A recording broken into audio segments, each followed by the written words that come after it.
ഇനി നിങ്ങൾക്ക് ഷുഗർ വല്ലതും ഉണ്ടോ? കുടിക്കാൻ വല്ലതും വേണോ? അയ്യോ വേണ്ട, അയ്യോ ഞങ്ങൾക്കൊന്നും വേണ്ട.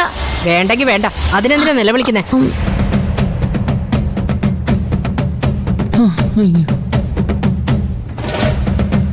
മുട്ടായി കിട്ടിയില്ല. മുട്ടായില്ല, മിണ്ടാതിരിക്ക അവിടെ. മിണ്ടായിരിക്കും തള്ളേ. തൊള്ള നിന്റെ മറ്റോളൂ. ഡീ, പിന്നെ തള്ളേന്ന് വിളിച്ച ഞാൻ എന്തോ ചെയ്യണ സാറേ? പിടിച്ച് ഉമ്മ കൊടുക്കണോ?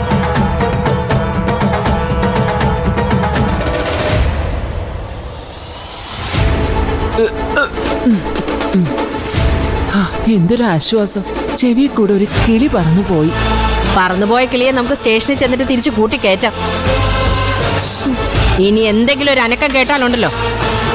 ഈ നാട്ടിൽ സത്യം പറയാനുള്ള സ്വാതന്ത്ര്യം ഇല്ലേ?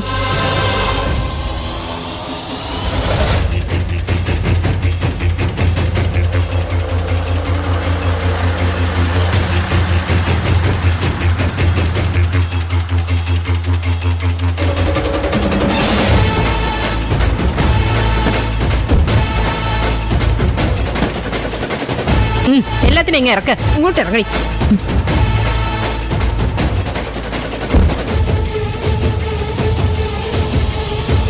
നടക്ക മോളെ പറ മോളെ. ഇപ്പൊ പറയണോ? പറയങ്ങോട്ട്. അതെ, എനിക്കൊരു കാര്യം പറയാനുണ്ട്. എന്താ? ഞങ്ങളെ രണ്ടുപേരെയും ഈ കേസിൽ നിന്നൊന്ന് ഒഴിവാക്കി തരണം. ഒഴിവാക്കി തരാനോ? വെറുതെ ഒന്നും വേണ്ട. ഞാനേ കൈക്കൂലി തരാം. താൻ എന്താ വിചാരിച്ചത്? പോലീസുകാരൊക്കെ കൈക്കൂലിക്കാരാണെന്നോ?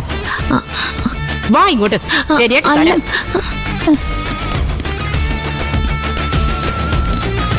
അവർ രണ്ടുപേരും അകത്തുകൊണ്ടിരുത്ത. അപ്പൊ ഞാനോ? ഇരിക്കടി അവിടെ. അയ്യോ വാ ഇങ്ങോട്ട്.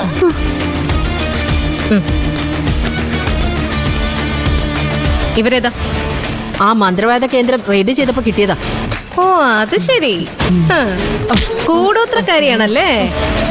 എല്ലാം ചെയ്യും. അയ്യോ അയ്യോ എന്നെ കൊല്ലുന്നേ. മിണ്ടരുത്. വായടക്കടി, വായടക്കടി. ഒച്ച പുറത്ത് വന്ന കൊന്നുകളയും. മിണ്ടിപ്പോരുത്. വായടക്കടി. ദൈവമേ, ഇനി നമ്മൾ എന്തോ ചെയ്യും? കൂടോത്രം ചെയ്യുന്നതിന് നിന്റെ റേറ്റ് എത്രയടി? എന്താടി ചോദിച്ചത് കേട്ടില്ലേ? മോളെ നമ്മളെ ഇതുപോലെ ഇടിക്കുമോ? വാ അടയ്ക്കാൻ ചേച്ചിയല്ലേ പറഞ്ഞത്? ചേച്ചിയോ?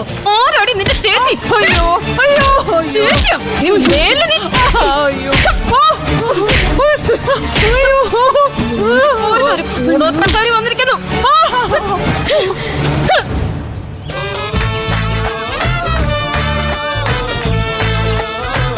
അല്ലടോ സത്യം പറ, തനിക്കെന്താ ഇപ്പൊ ഇങ്ങനൊരു ആഗ്രഹം തോന്നാൻ? അതൊക്കെ ഒരു രസമല്ലടോ. രസമൊക്കെ അവിടെ നിക്കട്ടെ. കോച്ചിങ് സെന്ററിൽ പോയ താനെന്താ പെട്ടെന്ന് തിരിച്ചു വന്ന് ഇങ്ങനെ ഒരു ഐഡിയ ഇട്ടാന്ന് എനിക്കറിയാം. പ്രത്യേകിച്ച് കാര്യമൊന്നുമില്ല, ആരും പറഞ്ഞിട്ടുമല്ല. എനിക്ക് സ്വന്തമായിട്ട് അങ്ങ് തോന്നിയതാ. ഇപ്പൊ എല്ലാം മനസ്സിലായി. എന്തു? ഇത് ആരുടെ ഐഡിയ ആണെന്ന്. ആരുടെ ഐഡിയ? ഇതെന്റെ സ്വന്തം ഐഡിയ. അതെ, അങ്ങ് പള്ളി പോയി പറഞ്ഞാ മതി. എടോ, താനിപ്പേ കാണിക്കുന്നത് കളക്ടറുടെ ഓർഡർ പ്രകാരമല്ലേ? ഏത് കളക്ടർ? തനിക്ക് ഏതൊക്കെ കളക്ടർമാരെ അറിയാം? അമ്മ തന്നെ വിളിച്ചു പറഞ്ഞു അല്ലേ? അഥവാ അമ്മ പറഞ്ഞിട്ടുണ്ടെങ്കിൽ അതിലിപ്പോ എന്തോ തെറ്റ്?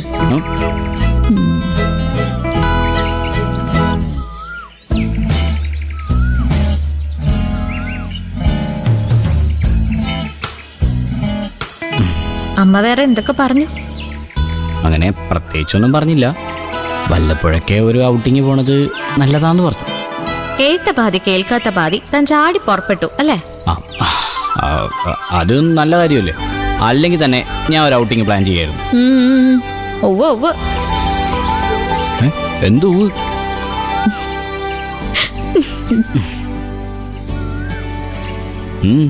അല്ല, എന്താ പരിപാടി? തിരിച്ചു പോകാൻ ഉദ്ദേശമൊന്നുമില്ലേ? അല്ല, പോയിട്ട് തനിക്ക് വലിയ അത്യാവശ്യമൊന്നുമില്ലല്ലോ. എന്റെ അത്യാവശ്യമൊക്കെ അവിടെ നിൽക്കട്ടെ. നമ്മള് ആരോടും പറയാതല്ലേ വന്ന്? അതിപ്പോ അവിടെ ആരും ഉണ്ടായിരുന്നില്ലല്ലോ. എന്നാലും അതല്ലല്ലോ അതിന്റെ മര്യാദ. ഇയാൾ എന്നെ കൂടുതൽ മര്യാദ എന്ന് പഠിപ്പിക്കണ്ട. മര്യാദയ്ക്ക് പറഞ്ഞ അനുസരിച്ച് കൂടെ വന്നോ.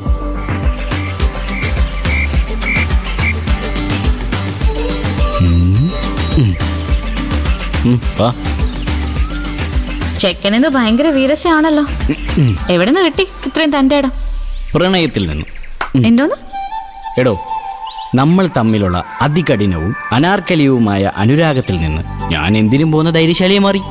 ഈശ്വര, ഈ ചെക്കന് വട്ട് തന്നെയാ. അല്ലടാട്ടാ, ഈ അനാർക്കലീയം എന്ന് പറഞ്ഞാൽ എന്താ? ആർക്കറിയാം. ഞാൻ കടുപ്പത്തിലൊരു വാക്ക് കയറ്റി അങ്ങ് അടിച്ചല്ലേ. എടോ, ഈ പ്രണയത്തിന് ഭാഷയില്ല. തനിക്കറിയോ, പണ്ട് ഒരുപാട് ഭാര്യമാരുണ്ടായിരുന്ന ഷാജഹാന്റെ ഹൃദയത്തിലേക്ക് മുംതാസ് എന്ന പെണ്ണൊരുത്തി എങ്ങനെ കയറി പറ്റിയെന്ന് എനിക്കറിയില്ല. ഞാൻ പറഞ്ഞുതരാം.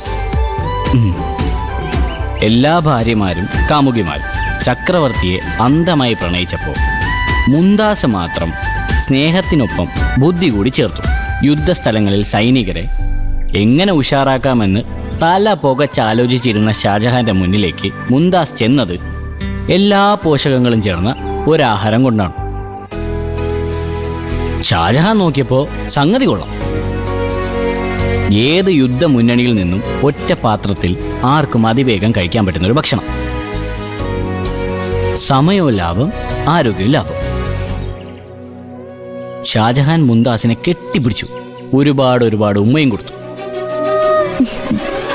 നീയാണ് എൻ്റെ യഥാർത്ഥ ഭാര്യയെന്ന് 1000 തവണ വിളിച്ചു പറഞ്ഞു. ഏതാണ് ആ ഭക്ഷണമെന്ന് തനിക്കറിയോ? ഇല്ല, അറിയില്ല. എടോ, അതാ പറഞ്ഞത്, ജനറൽ നോളജ് വേണം. എടോ, അതാടോ നമ്മുടെ ബിരിയാണി. ആഹാ, കൊള്ളാലോ. തനിക്ക് എവിടെ നിന്ന് കിട്ടുന്നടോ ഈ കഥയൊക്കെ? എടോ, നമ്മൾ ആത്മാർത്ഥമായി പ്രണയിക്കുമ്പോൾ അതിനുള്ള ചുറ്റുപാടുകളും ആത്മാർത്ഥമായി നമുക്ക് ഒത്തുവരും. കേൾക്കാത്ത കഥകൾ കേൾക്കും, പാടാത്ത പാട്ടുകൾ പാടും, കാണാത്ത കാഴ്ചകൾ കാണും. അടിപൊളി. എന്തൊക്കെ തരം ബിരിയാണി ഇപ്പൊ നാട്ടിലുള്ളത്? അത് വലിച്ചു വാരി തിന്നുന്ന ആരെങ്കിലും അറിയുന്നുണ്ടോ അതിന്റെ പിന്നിൽ ഇങ്ങനെ മനോഹരമായൊരു പ്രണയകഥ ഉണ്ടെന്ന്? തനിക്കറിയാമോ ഈ ബിരിയാണി കഥയുടെ ക്ലൈമാക്സ് എവിടെയാണെന്ന്? എവിടെയാ? ലോകാത്ഭുതമായി തല ഉയർത്തിപ്പിടിച്ചിരിക്കുന്ന താജ്മഹൽ.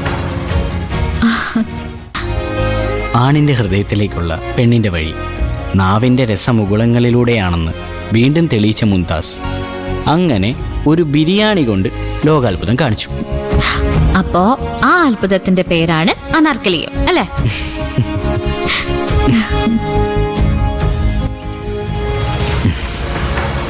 എടോ, നമുക്കുണ്ടാക്കണ്ടേ ഒരു ലോകാത്ഭുതം? നമ്മുടെ ഈ പ്രണയത്തിനപ്പുറം എന്തത്ഭുതമാണ് ലോകത്തുള്ളത്? ആഗ്രയിലല്ല നമ്മുടെ താജ്മഹൽ, ഒരു യമുന നദിക്കരയിലും അല്ല. പിന്നെ നമ്മുടെ ഹൃദയത്തിലല്ലേടോ? നമ്മുടെ ഹൃദയത്തിന്റെ സ്വർഗത്തിലല്ലേടോ?